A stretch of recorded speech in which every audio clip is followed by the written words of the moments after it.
los niveles, que en las familias, que ya consolidado, pues son 26 años, que ni siquiera en una iglesia o en una funeraria respeta los lugares y sus significados, sino que su odio sale por donde sea. Este es un país sin futuro, sin destino. Este país está condenado, si sigue así, a vivir mal. Te voy a poner un contraste. Yo estaba, mientras esperaba para tu programa, oyendo el noticiero, y salía la noticia estupenda de que Carlos, el rey de Inglaterra, no sé cuál es el número de su título, había estado en el Vaticano ayer y había rezado junto con el Papa León XIV. Entonces, cuando uno sabe un poquito de historia, dice, hey, el rey de Inglaterra es el patrón de la iglesia anglicana, que se separa de Roma porque el Papa de aquel entonces no le consintió más la sinvergüenzura de Enrique VIII, que tuvo como 6 mujeres, y en todos los casos decía que se anulaba el matrimonio porque divorcio no podía existir. Entonces se anulaba y algunas de ellas además les cortaba la cabeza y todas las barbaridades. Y como no lo complacían siempre, entonces el condenado lanza, cosa que por cierto está escrita además, pasó por la cabeza de Antonio Guzmán Blanco, crear la iglesia venezolana. Sí. ¿No? Entonces todos los grandes caudillos megalómanos, narcisistas, pues están en eso. Entonces me pareció estupendo, dije, oye, qué buen ejemplo que 5 siglos después recen juntos y el rey de Inglaterra va al Vaticano a eso, ¿no? Yo siento que nosotros y muchos países, y como el tinglado mundial, demasiado caótico.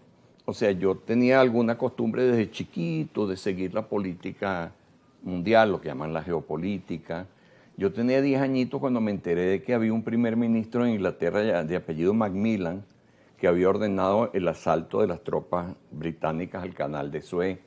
Yo tenía 10 añitos cuando vi los tanques rusos invadiendo Hungría el 56. O sea, alguna cosa de esa. Vietnam, Camboya, eso lo viste. Sí, toda esa cosa. Entonces, digamos como cierta idea, yo no soy experto en absoluto, soy un lego, un neófito, pero como una costumbre de tratar de entender el mundo. Y ese mundo se está haciendo bastante ininteligible en los últimos 6, 8, 10 años. Entre otras cosas, Kiko, creo yo, porque falta liderazgo, de lado y lado, lo que tú quieras, ¿no? Entonces, uno entendía la Guerra Fría, uno entendía Kissinger, uno entendía hasta Reagan, o sea, toda esta cosa. Está Reagan y la Thatcher y hacen esto, pero esos tipos son capaces de entenderse en un momento dado con un líder soviético, o de jugar ping-pong en China, y entonces, ¿cuál era aquel? El Nixon, ¿no?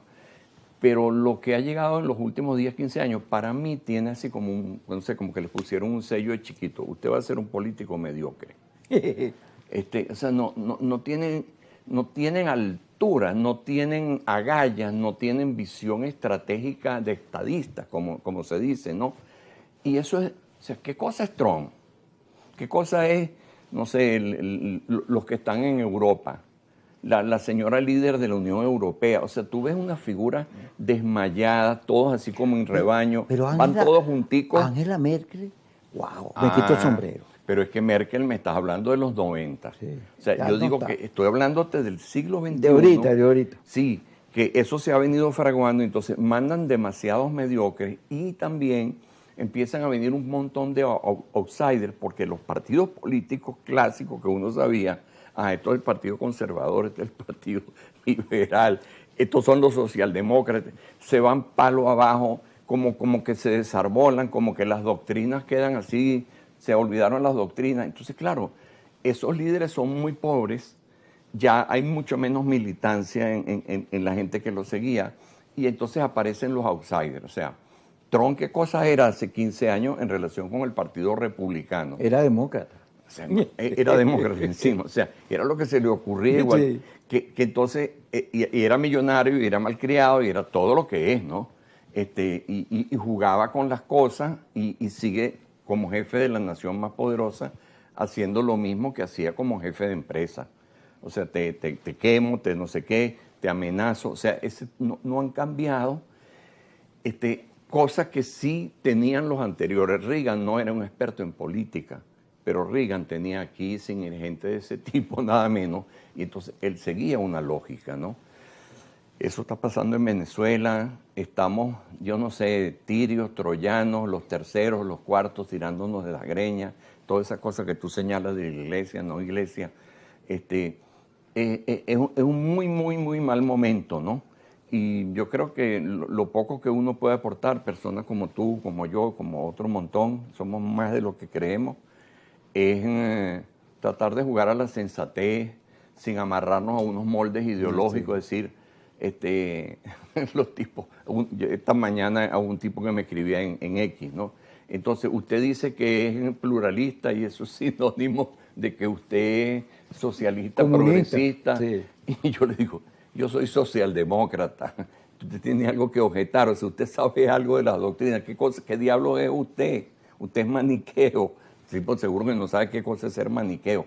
Entonces, cuando hay mucha ignorancia, cuando todo el juego es sentirse identificado con muchedumbres, o sea, ¿para qué cosa es que la gente manda las fotos y las cosas? O sea, sencillamente para exhibirse, para recibir los likes.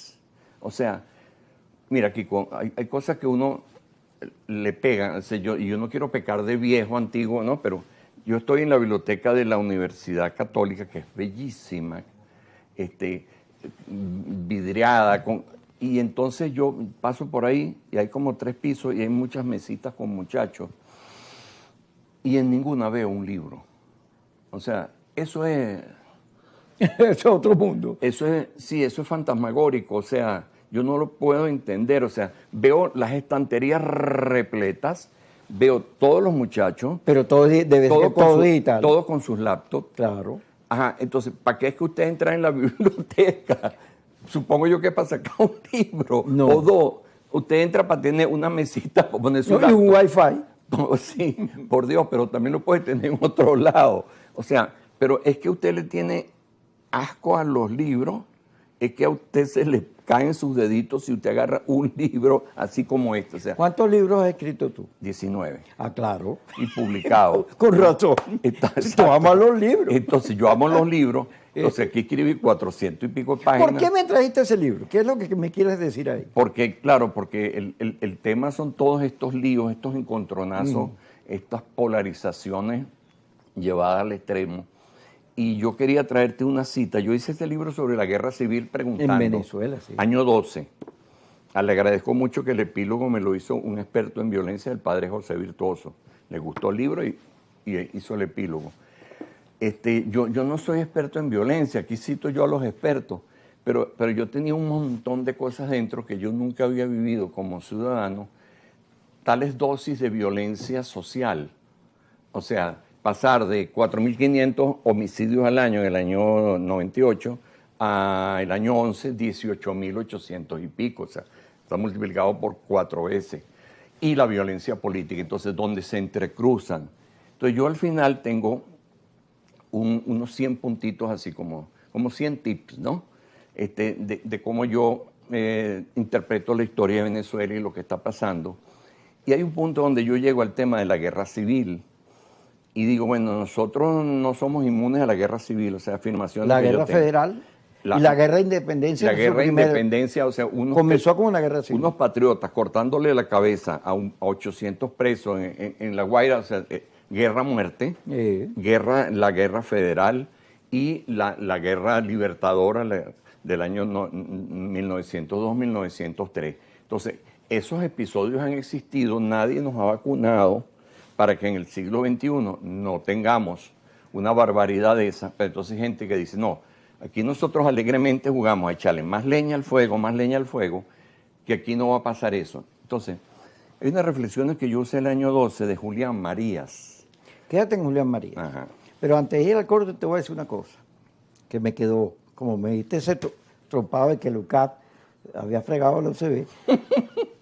Mira, que de la generación del 2007, Gogochea, Freddy Guevara, todos ellos, el único sobreviviente que ha crecido como político es Stalin González, que era la misma generación y era de la UCB. Claro, y Héctor Rodríguez, ellos dos eran...